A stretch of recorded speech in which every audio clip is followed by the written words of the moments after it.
So, moving right along, we are on the Hiawatha corridor, keeping our eyes peeled, and probably gonna stop and get some breakfast at Burger King. There are several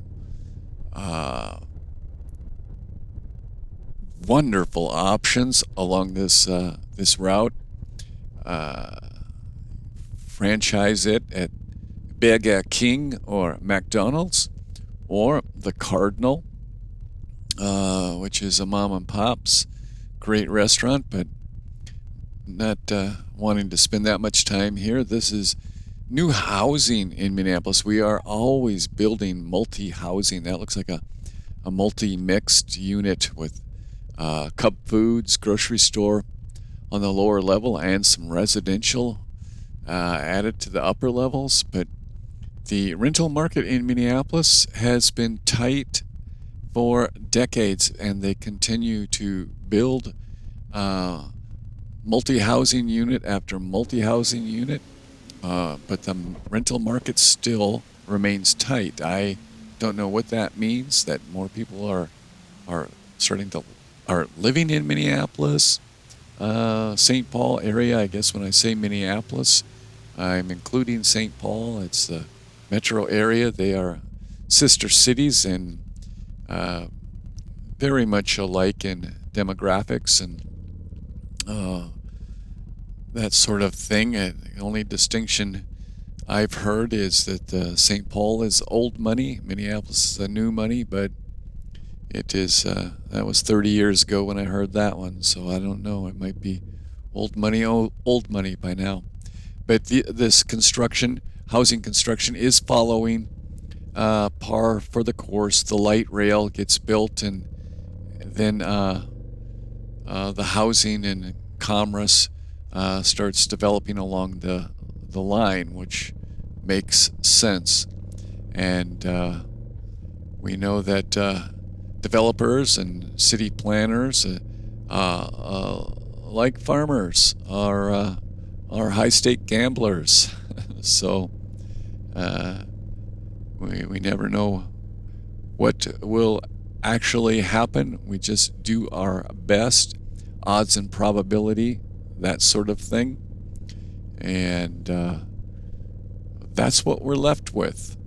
And I think in our own personal lives, we pretty much understand that too. It's odds and probability.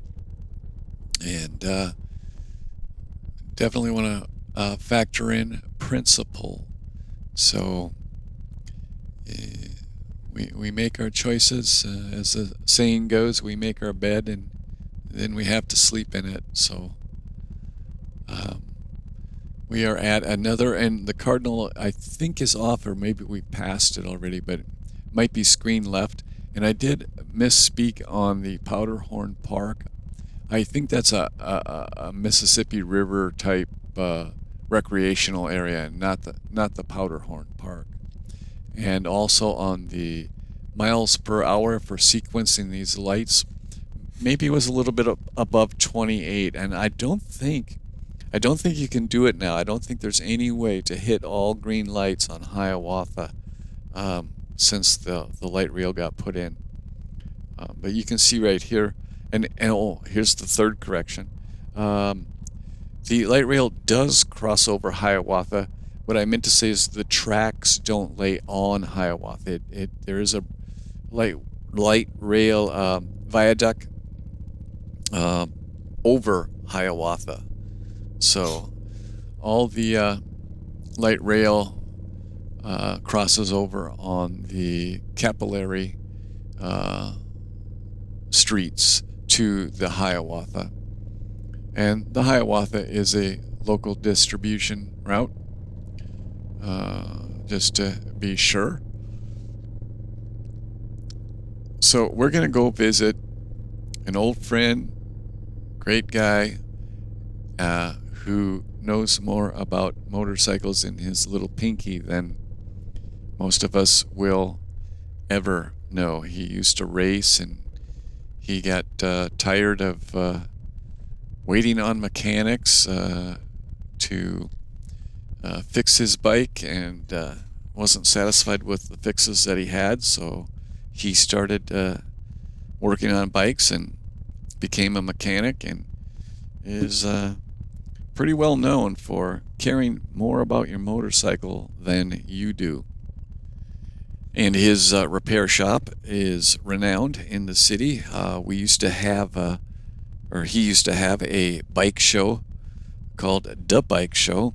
It was a spontaneous and event, and usually held in October. And it's, by spontaneous, I mean there was nothing really planned. There were no vendors and that type of thing, but it was customers and people who were in the know would show up and demonstrate various facets of their motorcycle or motorcycling, and it went on for year after year, and finally escalated or grew to the point where it was getting out of control and just had to be ended. So it was a fun event, needless to say, and there are some eminently talented writers and builders in the metro area, and at the bike show would be one place you would catch that.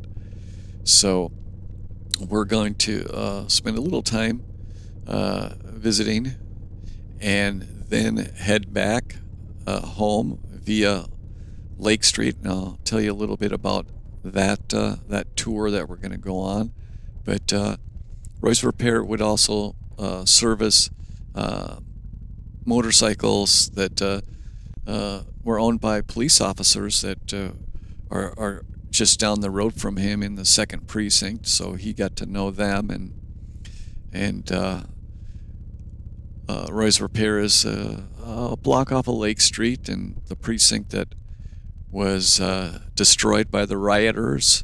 He knew some of those officers, so it's a sad time for this area, a sad time for Minneapolis, and I don't know, a sad time for the country to recover from the behavior, I guess, that was